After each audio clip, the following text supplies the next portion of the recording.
Hello, all. So we're going to get started, and I want to let you know that this is one of my favorite conversations I have with clients. So I'm excited about being able to share this with those on who are not clients of ours. But the reason being is there's nothing more fun than getting someone to this point where they can actually walk away from a job, a career in a very happy, hopefully less stressful mindset.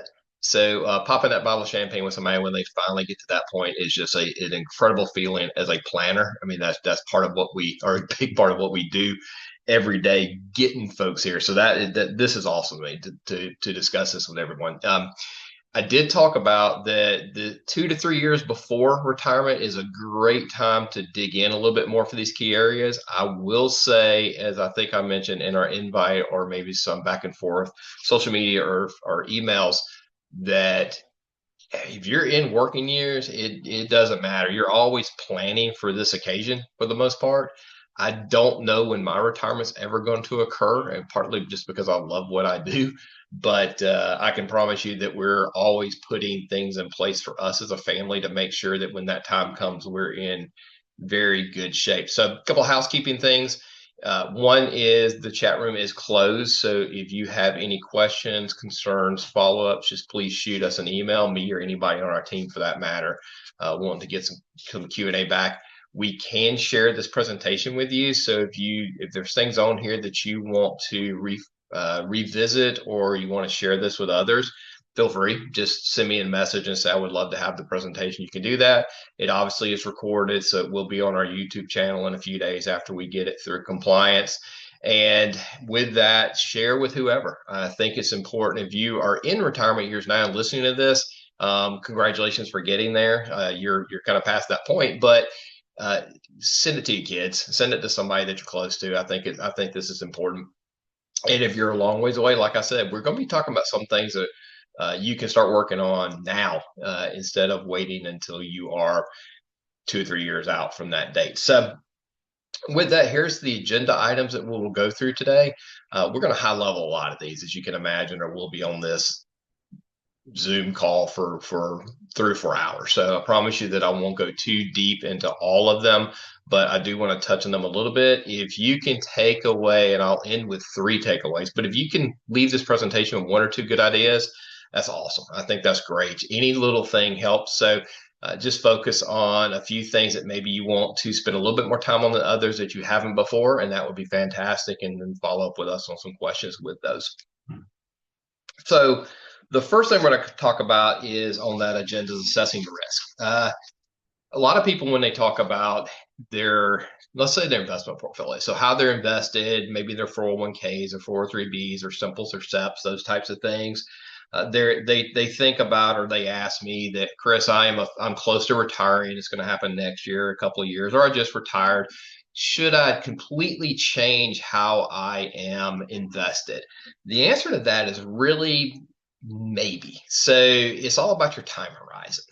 And you've heard us say in this business, if you've ever worked with an investment person before, a consultant, a planner, an advisor, they have always talked about your time horizon, and that affects your risk tolerance. So the biggest thing that I want people to understand when they're heading to retirement years is not the date of retirement is not necessarily saying that you want to drop your risk, remove your equities, your stocks, and your portfolios.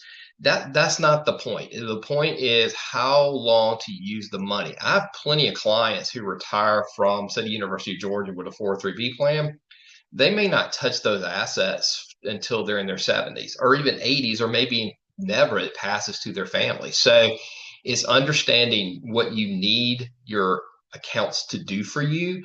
If you are short term as far as needing access to the money, so if you have a 401k account at your company and when you retire you realize that, oops, I'm going to probably need to dip into this pretty quickly to help pay some of the expenses in my retirement years, your time horizon may be short, fairly short. If it's short, then we may need to look at, or somebody needs to look at with you, are you taking too much risk? Because what we don't want is volatility around when you need the money. So if the worst conversation in the world is somebody to call us at any point in time and say, hey, Chris or any of the Highland Trust team, we need to take a big distribution or from one of all or several of our accounts, and it may be a week, a month, or a quarter. The markets are just not doing very well, so that hurts us. I mean, we really we feel that too, as well as the client, because we just hate it for them. So the point is, know when you're going to use the funds, and you may have to sit down with someone to really go into that, to determine it for you. And we'll talk about cash flow in just a second. But it's not a problem having multiple accounts set up for different things. I love to tell clients, let's put things in buckets. Let's have a bucket that's going to be your short-term bucket. That's where you're going to pull money out first to cover expenses. Maybe you have a bucket dedicated just for healthcare expenses later in retirement. Maybe you have a bucket that may be passing to your kids one day, possibly. So some people say some people tell clients consolidate things down to just a few accounts. I'm not a big believer in that. I like consolidating to less institutions, so you don't have to keep track of multiple banks or multiple investment firms that you work with. But having a lot of different accounts earmarked to a lot of different things, especially in retirement years, is not a bad thing at all. And that just comes into really reviewing what you have on an ongoing basis. So if you have any type of savings, investments, assets that you're storing away, I mean, you want to look at those annually. You want to make sure they're doing what you intend for them to do, what you want them to do, assessing the risk of those. That's an annual. As you get close that 2 to 3 year window, though, you want to do it semi-annually. You want to sit down with someone and go, okay, here I'm pretty sure that I'm going to need to access X dollars per year after I retire, and then that person can work with you, or that team can work with you to determine where that may be best to pull from, tax advantage, those types of things. And that may come down to changing your risk a little bit. So it's not waiting until, and this happens, Chris, this is so and so, we hadn't talked in a few years. You're not my advisor, I'm not your client, but I'm retiring tomorrow. Can you look over my investments for me? I love, and my team loves to do that, again, years ahead, that 2 to 3 year number. For some people, though, I mean, they like to do it even sooner than that, a 5 year number. So if that is a comfort level, but we will want everyone to take a look and reassess their strategies about definitely every year, and get deeper into that when they're 2 to 3 years out, to really make sure that those accounts, those portfolios, are going to meet their needs when they enter those retirement years. So the key to all of this, why we have these accounts anyway, is to come up with a distribution strategy. You may have heard that before, and that flows into that's cash flow management. So you have accounts, you have money you've saved. They're in emergency funds, they're in your retirement plans from your work, they're in some other accounts, maybe some IRAs, some Roths, some taxable accounts that you put away for different reasons. We want to come up, or you need to come up with a distribution strategy. In other words, kind of those buckets that I talked about. What money do I need to cover what? It's almost setting up and I'll talk about this in another one of these Zoom meetings in a couple of months.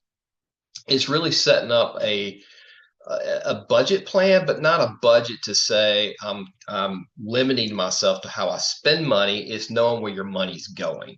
So I love to talk about, and the first thing with cash flow management is getting rid of debt. So people talk about good debt, bad debt. When you're heading into retirement years, as long as I've done this for 28 years now, there is no good debt. There's no good debt in retirement.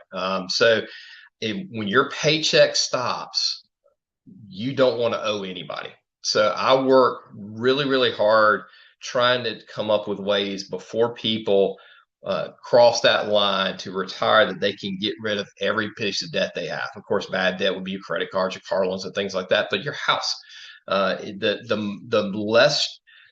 more comfortable retirees that I have as clients owe nobody anything. They have full control over that part. Of course, they have to pay their expenses, and we'll talk about that in a second too.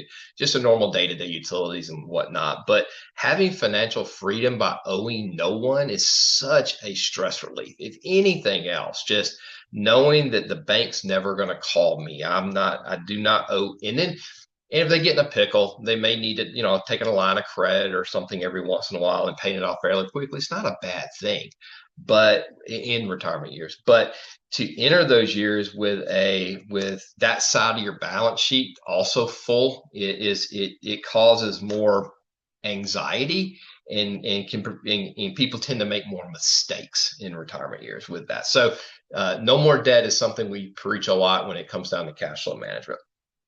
Understand expenses. I mentioned budget.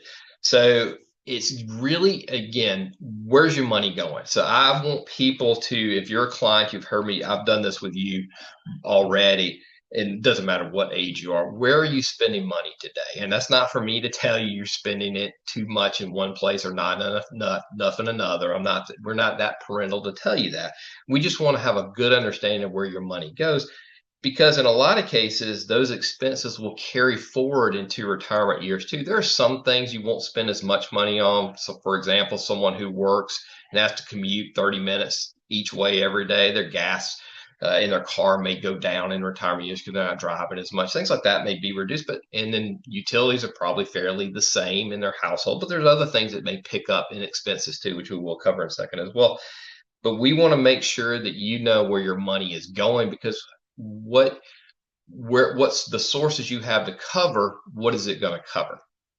So your Social Security, is that going to be earmarked to cover things like your fixed costs you have to pay for, your utilities, your home insurance, those types of things, which we would discuss with a client.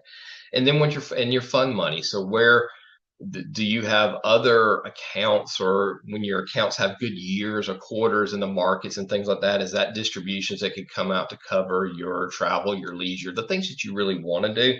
But we can come up with a plan to make sure that when you hit retirement, that we know what expenses are going to be there. And then there's going to be in the middle of the page a lot of things that are going to hit that never hit before, are healthcare costs. And you're talking to your parents, your grandparents, your friends, or those who are in their 70s and 80s, healthcare costs go up. We understand that, and we'll cover something on that in a minute to hopefully help with healthcare costs. But we want to say, okay, this bucket is going to cover fund money. This bucket's going to cover those expenses you're going to pay every month, regardless of what happens. This money is going to cover your healthcare expenses, like we said, and we also can factor inflation into that. So our clients who don't in retirement who don't stress inflation as much are those we've already had that conversation to say, we're building your expense plan and the income to cover that. Also considering what kind of inflation can impact those things. For example, healthcare expenses, it doesn't matter if U.S. inflation is at 2% on average. We're going to probably book that at 4%, just saying those costs are going to go up exponentially regardless. But we're going to understand, we're going to know what covers what. So having a really good dive into your expenses today while you're working, and start having that conversation as you're headed into your retirement years, and then assessing your assets, your savings, and your investments. What's going to be able to cover what? So we always talk about having a proper emergency fund, right? You've heard us say that. You always should be talking about that, regardless if you're 25 years old or 85 years old. That's easy cash, get access to, cover things that we've got a piece of property just outside of Athens that just lost its AC. Nobody's living there right now. Well, technically my daughter's living there, but we're not renting it out. It's not being utilized every single day. The AC went out last week, so we had an unexpected expense to buy a new AC that I think I put in yesterday. But we need to have a good cash emergency fund account set up. We need to know what our guaranteed income sources are. That's going to be your Social Security, maybe it's your pension from whatever employment that you have, such as teachers and government workers or universities and things such as that.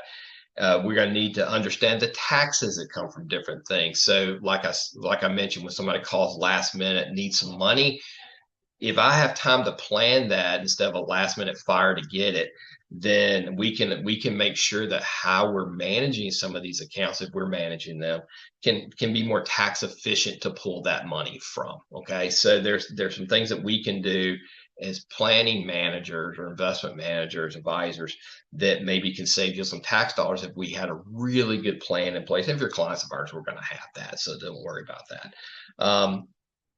And consistently, can we keep track? Do we have a system in place that shows what income's coming in on an ongoing basis, what our options are as far as growth into our other portfolios or other accounts, what our tax ramifications are, and have those conversations on an ongoing basis in that 2 to 3 years before retirement and all the way through retirement. And again, I want, as I mentioned, the fun part about this is when we get somebody to that period where they feel very comfortable that they can walk away from a job into retirement years. But retirement is not sitting around and worrying every day about what's happening. Retirement should be, I've got systems and processes and tracking and goals and people to help me that I don't have to worry about these things. I don't want to use senior citizens per se as a term, but I don't want my retirees to be scared to death of what markets are doing to hurt them, or how Social Security may be impacted by government regulation or inflation or taxes. And I want them to be comfortable enough that they can enjoy the things that they should and want to enjoy in retirement, whatever that is for them. Quickly want to go into healthcare and ways to reduce dipping into savings to cover healthcare costs. As I mentioned, this is one of the things that's going to pick up for a lot of our seniors and retirees are our expenses. The biggest thing on this list, it is on the 4 points here. It's not medical insurance plans. It's not long-term care. It's not dental and vision. It's taking care of yourself, your mind, and your body. So this is not just about money. When you work with a financial planner, the term finance is in what we do, but it's not just finance. It's about planning for you, planning for your success. And again, the retirees are the happiest that I have. I mentioned stress a minute ago. The other thing they do, they have they're in good physical condition. I think DNA and other things we can't control. We understand that, but they're sharp. They study. They're mentally, emotionally in very good shape, and they're physically in good shape. They've done the things or do the things to make sure that into retirement years they're taking care of their mind and their body. If they do that, and I can give so many examples of those who do versus those who don't. If they do that, not only are they going to be happier, and they're part of why they're happier, they don't spend as much money on health. They just have done the things to make sure they're not going to have to dip into these accounts and just excessively pull money for all these different prescriptions and doctor's visits and procedures and remodeling the house because they got for access to the toilet, to the shower, so it's taking care of yourself. So if you work with us, and particularly me, you'll have conversations about what do we need to do before that date you set for yourself to retire to make sure you're going to see all the doctors you need to see, that you're doing the things you need to do to get in as good as physical health as you possibly can, and mental and emotional health, so you can make this work best for you. And of course, review insurance plans. We know Medicare starts at 65. I think pretty much everybody on the call or the Zoom knows that. But are you going to retire early? Do you need some kind of gap? Do you need some kind of gap coverage until Medicare kicks in? After Medicare kicks in, do you need additional coverage on top of that? What's that going to cost? Is long-term care something that needs to be discussed with you? You need to talk about that really in your late 50s, by the way. So don't wait till you're 65, 67 years old to talk to somebody about long-term care. That needs to be covered in your late 50s at the latest. Early 50s is even best, and some of that's going to depend on your finances, going to depend on your genetics and some other things as well. So there needs to be a plan around that also. And dental vision is forgotten so many times because there's certain things that Medicare is not going to cover. I think we all know that too, and even gap policies are not going to cover, or additional policies on top of Medicare. And some of that, and that's hearing also, which is not in there, but dental, vision, hearing are areas that all seniors probably have to put a little bit more into. So there may just need to be something built up particularly for that. We talk about HSAs, health savings accounts, a lot for clients if they can qualify for one. You got to have a high deductible insurance plan to qualify for an HSA. But if not an HSA, then some type of account you can pull some money and have it the bucket again. And that's just for things like maybe it's dental, vision, hearing, additional costs that Medicare is not going to cover later in life. So we start talking about that with clients into their late 40s, actually, to start having that bucket built up to cover these types of things that hopefully you'll live long enough that you may see a need for finances there. We talk about legal and estate planning a good bit on a lot of these presentations, and I don't want to dig too deep into this with you or go too far into this with you, but it's important to review. And I think the thing I just want to mention instead of talking about what wills and power of attorneys and healthcare directives are, which I think most of you may know, you can go back and look at another one of our presentations and learn more about that too. But 3 to 5 years is when you need to review, or when there's a major life event. Retirement's a major life event. So if you're 2 to 3 years away from retiring, or just retired, or 2 to 3 years into retirement, you just need to review who's the trustees, the agents, where are the documents kept? Does everybody know in the family who's doing what? Have you talked to the family about that? Usually those who haven't retired yet don't spend a lot of time talking to their kids and maybe grandkids about these documents, or about what the documents say. And we do give a big coaching session to people. If they haven't done that, that's one of the first things they do in their early retirement years, is to schedule a time with their family to get together. Usually that's around a holiday or something, because they're all together anyway, to just talk about these things. I think that's very important to do if you've never done that before, or you need to consider that as you're going into getting close to retirement years. Housing decisions. All right, so stay, move, downsize, remodel, repair. Why in the world would we talk about that with people? Well, cost is a big one, and also stress. So have you had a conversation with family about or with each other as a couple, if you're a couple, about what you want to do? Do you want to stay in the home that you're in? Are you looking to move closer to the family?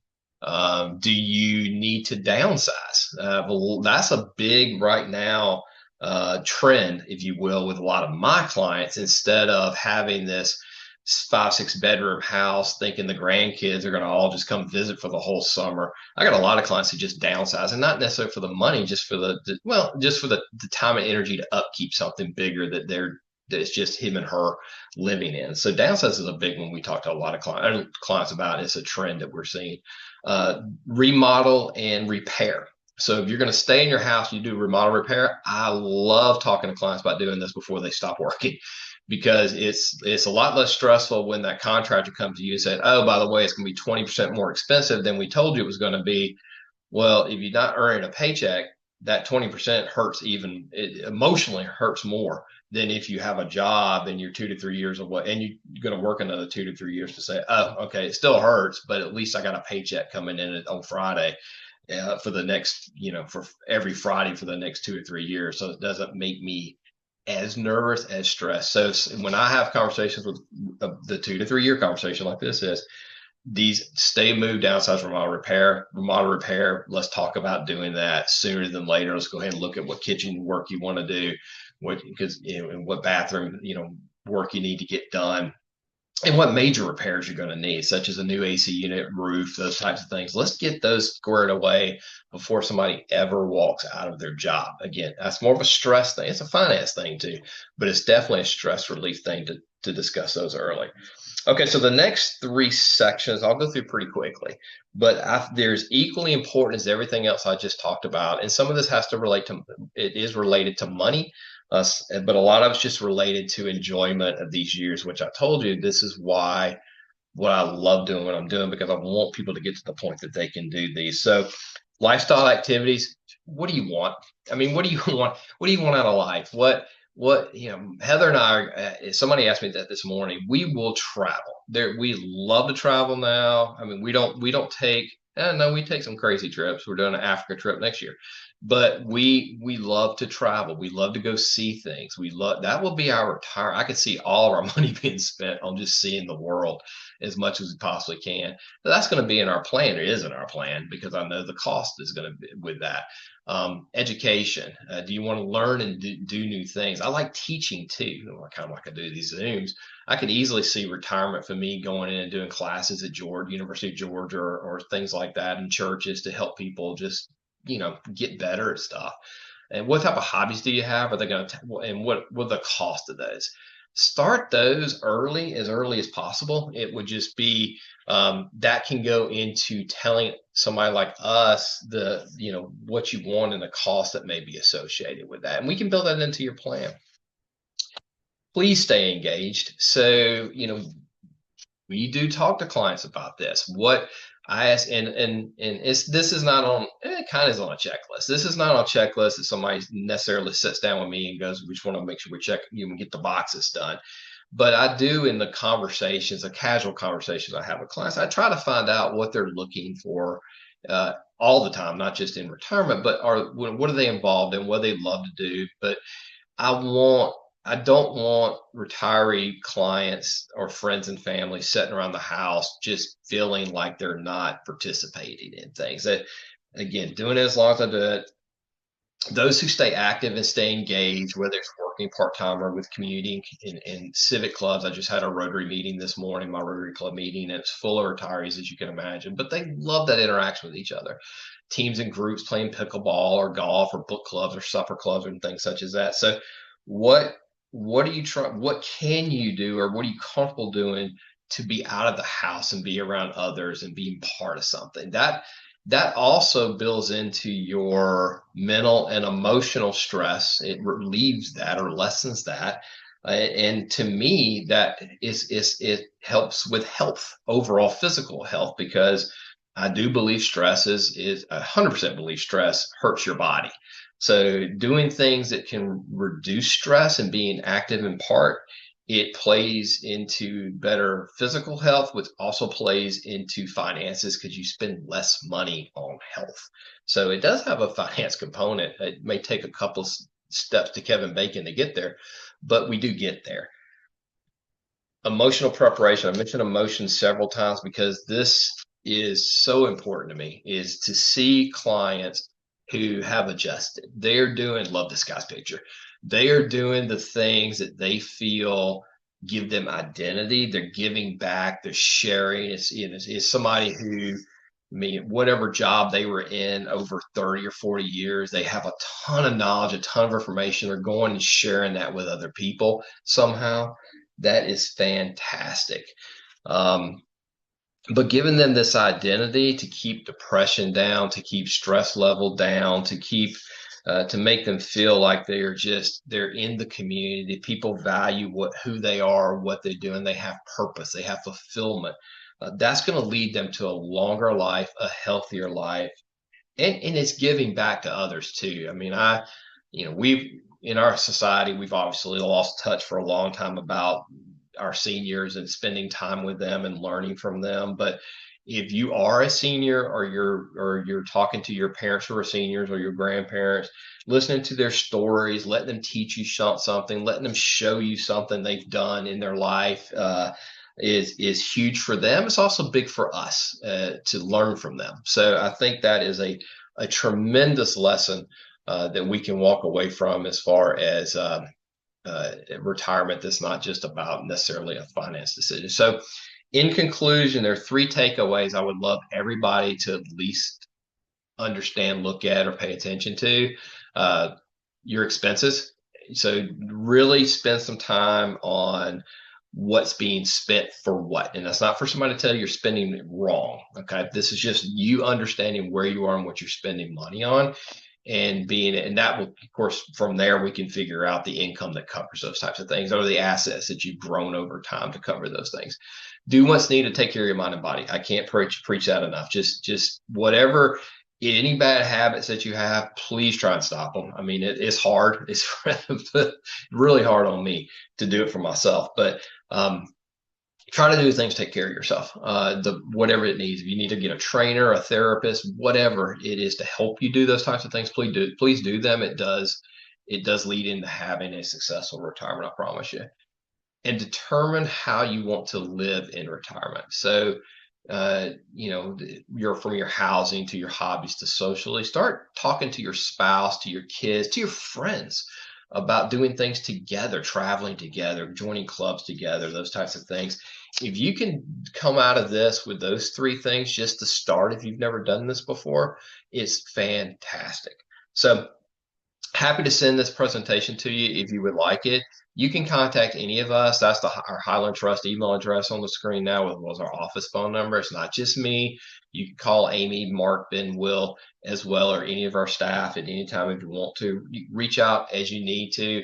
If you want some more one-on-ones, either with them or me, emails at that address, and I'm happy, or all of us or any of us are happy to talk to you as you get to that point. And congratulations if you're close to this retirement point in your life, this age in your life that you're looking to, and you feel comfortable that you're getting there and can be happy in it. Like I said, I'm happy to pop the champagne bottle with you. So thank you for your time today. I hope you have a blessed rest of the day, and look forward to the video recording too if you want to revisit some of our comments that we made on this call. So thank you so much, and we will hopefully see you later. Bye-bye.